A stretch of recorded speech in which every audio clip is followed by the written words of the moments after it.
नमस्कार। एक बार फिर से स्वागत है मेरा विचार चैनल पर।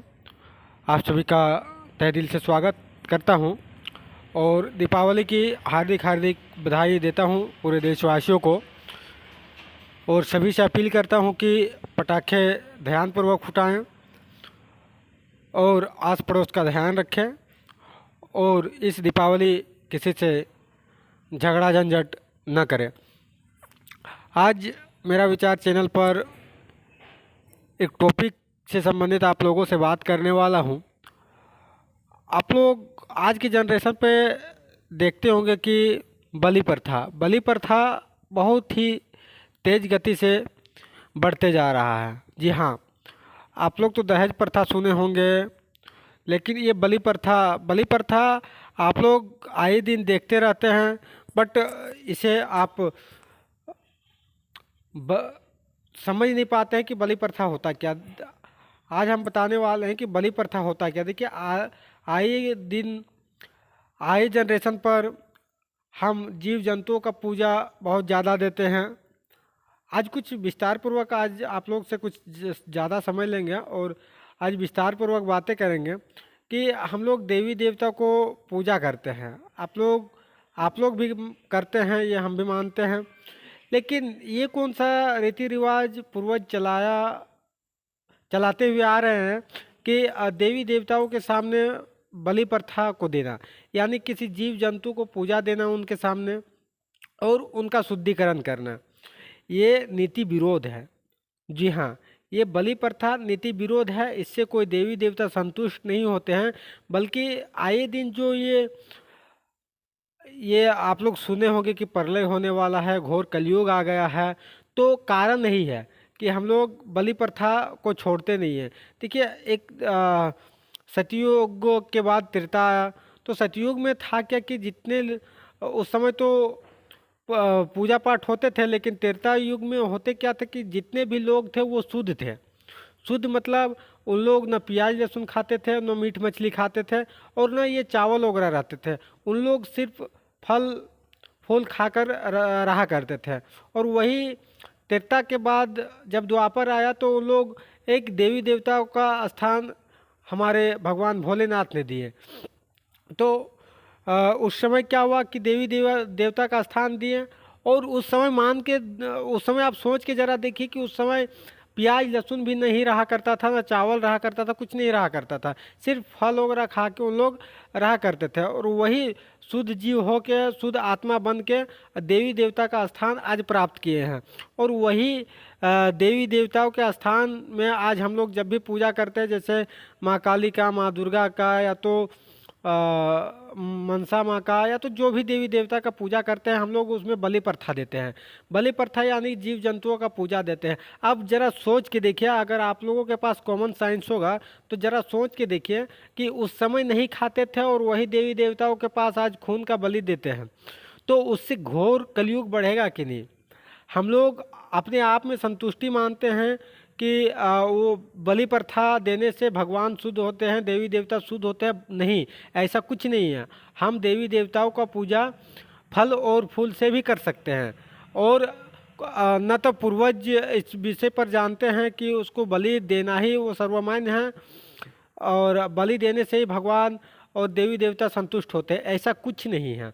बल्कि उन लोगों का एक भ्रम था और वो भ्रम आज की जनरेशन पर, वर्तमान समय पर भी वो भ्रम रह गया है। तो इस भ्रम को हम लोगों को अपने दिल से हटाना होगा, तभी कुछ परसेंट जो है ये कलयुग से बच पाएंगे। ये घोर कलयुग तो आ ही गया है, लेकिन इस कलयुग से और हम लोग इस जंजाल पे फंसते जा रहे हैं सिर्फ ये बलि प्रथा के लिए। हम एक जीव को मारकर, मान लीजिए हम एक बकरा को पूजा दे देते हैं, मतलब उसको काट देते हैं, बलि दे देते हैं, उसको जान से मार देते हैं। और एक देवी देवता कितना परसेंट संतुष्ट हो सकता है? बिल्कुल उसे असंतुष्ट होते हैं। और यही चीज़ है कि आज की जनरेशन पर इतना घोर कलयुग बढ़ गया है। तो इस बलि प्रथा को रोकना चाहिए। बलि प्रथा जब तक रुकेगा नहीं, तब तक इस घोर कलयुग से हम लोग बच नहीं पाएंगे। और यही कारण है। देखिए, अभी से कुछ दिन पहले या तो कुछ साल पहले आप लोग कोरोना नाम का आप एक चीज़ जो ये आया हुआ था, तो उसको आप सुने होंगे कि उससे कितने आदमी मरे हुए हैं कोरोना से। तो उस समय एक श्लोक निकला हुआ था जो बहुत कोई जानते हैं, बहुत कोई लोग नहीं जानते हैं।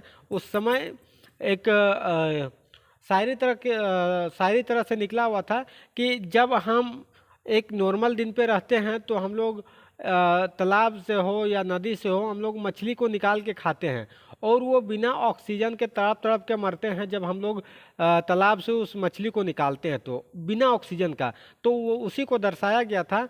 कोरोना काल पे बहुत ज़्यादा लोग ऑक्सीजन से मरा करते थे, तो कारण वही था कि जब मछली को हम लोग निकालते तो ऑक्सीजन से मर जाते हैं, उसको तड़पा तड़पा कर मारते हैं और हम लोग उसको ग्रहण करते हैं। तो वही चीज़ सेम कोरोना काल पे दर्शाया गया था कि इस समय आदमी ऑक्सीजन के कारण मर रहा है। तो देखिए कितना अंतर, भगवान तुरंत ही उसको रिएक्शन दिखा देते हैं।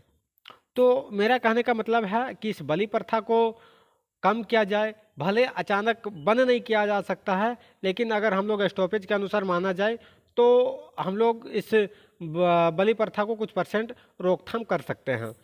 तो ऐसे रोकथाम करने का प्रयास किया जाए। देखिए झारखंडी हो या बंगाल बिहार जो भी है, कहीं भी है, हर एक जगह दुर्गा पूजा होता है और हम लोग हर एक दुर्गा पूजा पे बलि देते हैं दुर्गा माँ को। तो दुर्गा माँ संतुष्ट थोड़ी होते हैं,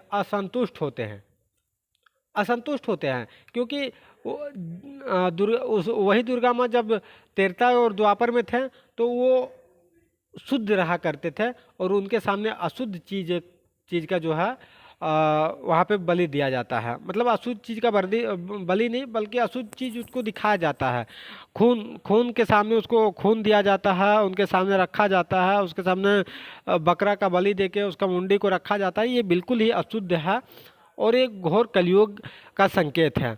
तो इसे हम लोग रोकने का प्रयास करें, रोकथाम करने का प्रयास करें, ताकि एक अच्छा सा जनरेशन लाए। क्योंकि हम उस बकरा को खा जाते हैं, हम उसे काटते हैं, खाते हैं, वो हमारे पेट में गया, बल्कि वो देवी देवताओं को पेट में नहीं गया। एक हम लोग सोचते हैं, बार बार हम बताते हैं कि हम लोग सोचते हैं कि हम लोग बहुत बड़ा काम कर लिए हैं कि हम लोग 10,000 का बकरा एगो दुर्गा माँ को बलि दे दिए हैं। ऐसा कुछ नहीं है, ऐसा एक भ्रम है और पूर्वज भी इसे भ्रम ही मान कर आए हैं।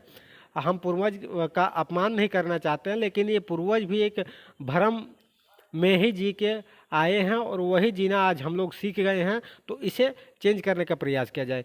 बाकी हमारा आज का विचार आपको कैसा लगा, हमारे विचार चैनल पर, या मेरे तरफ से ये विचार था, आप लोगों को कैसा लगा? अगर अच्छा लगा हो तो इस वीडियो को लाइक करें, शेयर करें और सब्सक्राइब करें। और आप लोग कमेंट करना ना भूलें, क्योंकि आप लोगों का कमेंट से मेरा मनोबल बढ़ता है और उसी टॉपिक पर हम वीडियो लाने का प्रयास करते हैं। तो आज के लिए इतना ही। जय हिंद, जय भारत, वंदे मातरम। और जाते जाते फिर एक अनुरोध है कि दीपावली अच्छे से मनाएं, पटाखे फुटाते समय अपना ध्यान रखें, क्योंकि किसी को लग ना जाए पटाखे से। और शराब वगैरह का सेवन कम करें और साथ ही साथ ये बलि प्रथा को कम करें। जय हिंद, जय भारत, वंदे मातरम।